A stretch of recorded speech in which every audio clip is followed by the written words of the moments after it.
In a universe populated by monsters, giants, and larger-than-life beings, I was determined to find my own path to the top of the mountain in sports entertainment. I wasn't gifted with superhuman size or strength, but I did have an insatiable thirst to learn, the physical gifts to take to the air, and an uncle who was more than happy to give me the tools needed to become one of the greatest competitors to ever lace up a pair of boots. Starting my career in Mexico, I'd be known first as La Lagartija Verde, which means the green lizard, and Colibri, hummingbird. Still a teenager, I would eventually earn the highest honor from my uncle, as I was officially crowned Rey Mysterio Jr. I would take everything I had learned from my uncle and make it all my own. I would bring Lucha Libre to the world stage. I would make cruiserweights as popular as our heavyweight counterparts. And I would prove that a cruiserweight could win it all, as long as they were given the opportunity. I would arrive in America, first stopping in ECW, before garnering the attention from the top people at WCW, who quickly signed me to a contract. With my foot in the door, it was just a matter of time before I took over the world of sports entertainment. Every step, a battle. Every opponent, a new face who felt they were superior to me. Every match, giving me a new objective to strive to meet. Should I try to weaken their legs? Throw all of my aerial techniques at them? Maybe surprise them with some defensive lucha libre? Take it to the outside? Show off my newest move? By the time I got to the ring, I always had a little mental list of things I wanted to try in order to win.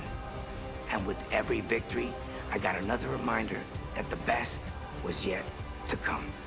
After winning WCW's Cruiserweight Championship, Cruiserweight Tag Team Championship, and the World Tag Team Championship, I would finally head to WWE to further build my legacy.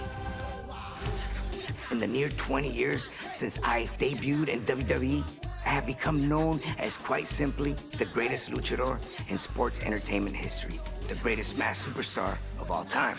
Rey is the king, having competed against every big name possible and having defeated nearly everyone that stepped in my way. Not every road is paved with gold, and mine was no different. But even when the road gets challenging, there's always opportunity. The opportunity to learn from mistakes, to grow as a competitor, and to get better. I may not have had my hand raised every time out, but there's never been a time where I didn't leave the ring better than when I entered.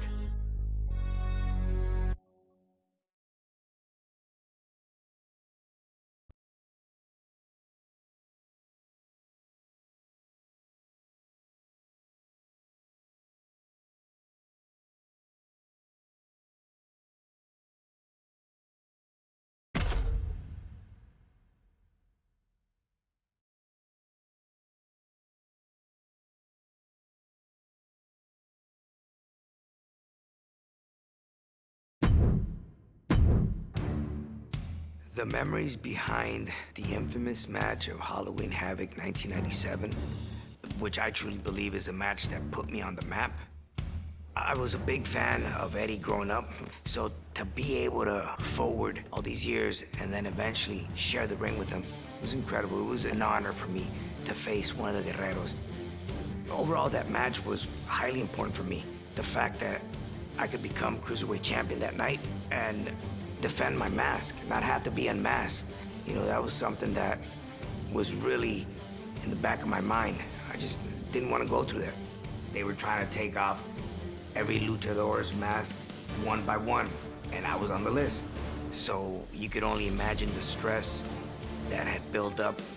And for us luchadores, it's a very prized possession. You know, this is something that I've carried since 1992. We both know, Eddie and I, what the mask means to us that carry it. So he knew what was at stake. I would never give him the satisfaction of taking my mask. Never.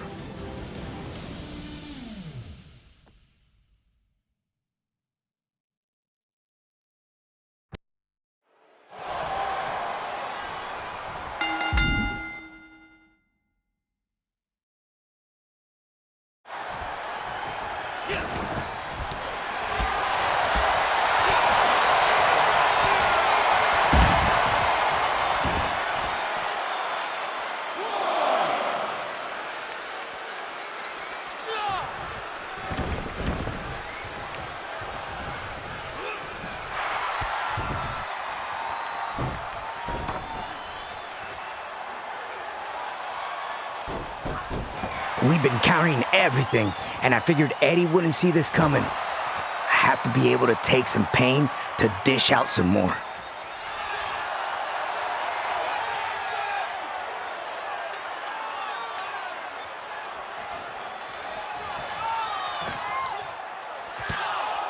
Yeah, Eddie was Eddie, man. Always thinking, always a step ahead of me. I just knew what was coming. I just felt a little too confident, you know, and he took me out viciously. You know, at the end of the day, it felt like this was just a nice reminder that it wasn't just a match. You know what I mean? I mean, Eddie was trying to stop me that night as I was trying to stop him. He wanted to take it all away from me, and I could not slip on that fact. You know, that's that slingshot senton that Eddie always does. It's beautiful to see when you're not on the receiving end, but it sucked being on the other end of that senton. And seeing him taunt me, you know, it kind of boosted me up. It fueled me up to keep going during that match.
One thing that I felt during this match is I kept getting frustrated. You know, thinking that I was in control, when in an instant, you're trying to catch your breath while you're on the floor.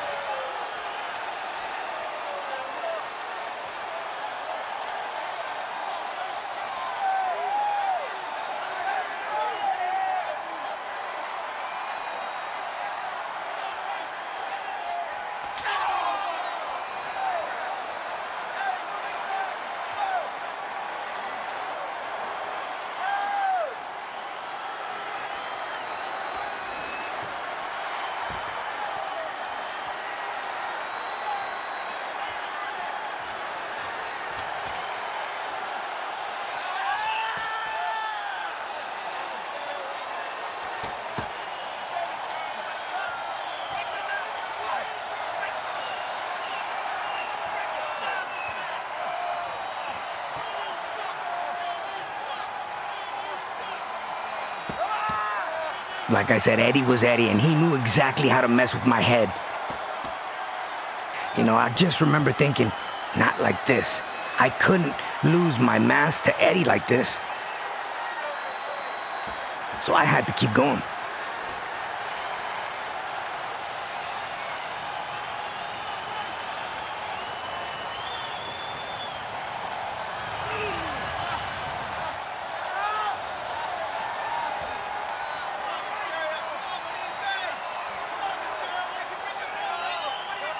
In the span of 3 seconds, I took one of Eddie's biggest moves, the gory special, and kicked out of it.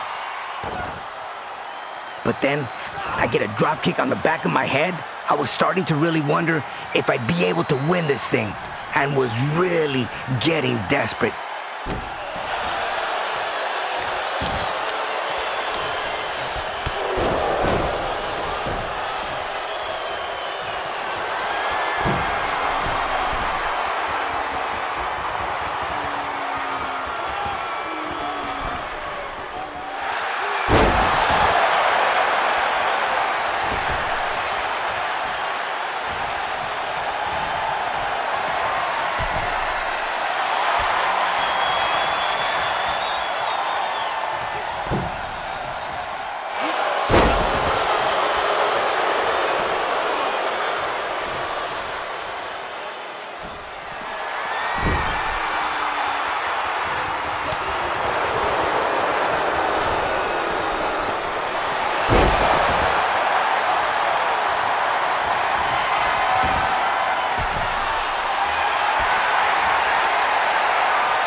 I remember feeling out of place while I was sitting on the top turnbuckle in a tree of woe. But I managed to shake off what Eddie was about to hit me with next. I just remember everything in my body screaming, "Move now!" And I did move. I'm glad I listened to myself.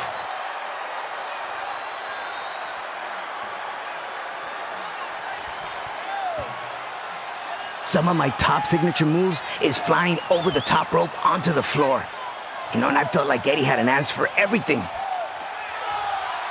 Not this time. Thank goodness.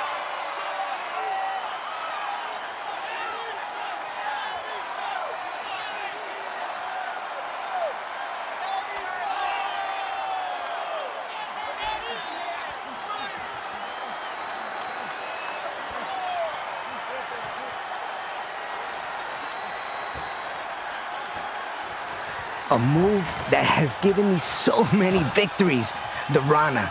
I remember hooking Eddie for a 1, 2, and he kicked out. I'm thinking to myself, what do I have to do to beat this guy? Incredible ring awareness. Respect.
One of the most vicious moves that I've taken from other wrestlers. Eddie, being a master at this, the power bomb.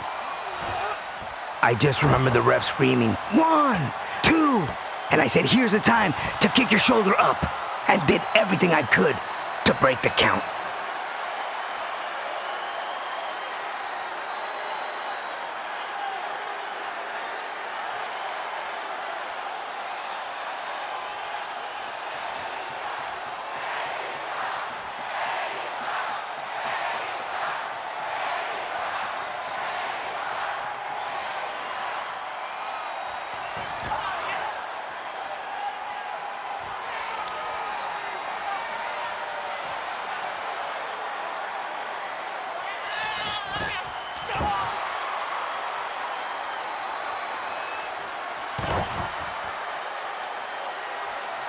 Again, I insist on this. Eddie had an answer for everything. I think that's just because of the styles. We were very similar in styles. But this move right here, the backbreaker, very special in lucha libre.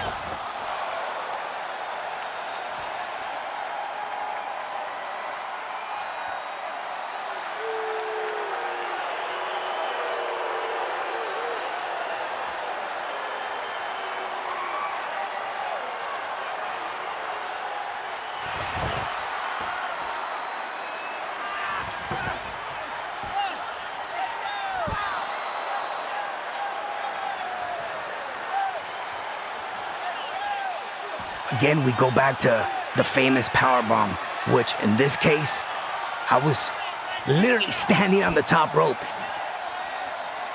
Eddie had me in a splash mountain move when the only thing I could think of at that point, hook him into a Rana.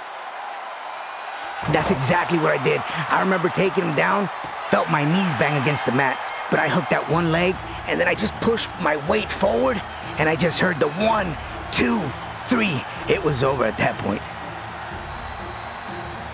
I have to admit, regaining the championship was one of the greatest feelings in the world. Pero el poder defender el honor de la máscara y el nombre de Mysterio fue algo mucho más grande.